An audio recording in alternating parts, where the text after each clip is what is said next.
Do you need help formatting your book on Google Docs? My name is Jane. I'm an author, editor, publishing professional. I help you make your writing better. Standard manuscript formatting is a 12-point legible font. Don't overthink this. Times New Roman is still the default, but honestly, like any legible font, and I know that the comments are already immediately right now filling up with everybody telling me their favorite font. That's great. That's fine. Don't overthink this. You know what I mean when I say a readable font, unless you are thinking Courier New, in which case don't use that one.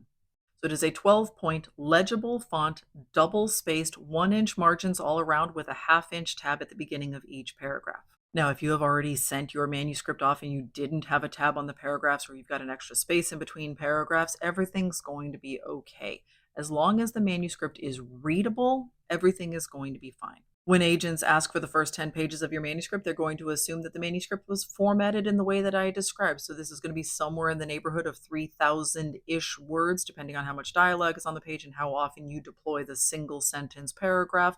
But 3,000-ish words. You're not going to get away with tricking somebody by saying that your manuscript is in a 10-point font with single spacing and aha, here you go. Now you have gotten 8,000 words in those first 10 pages. They're not going to read all of those.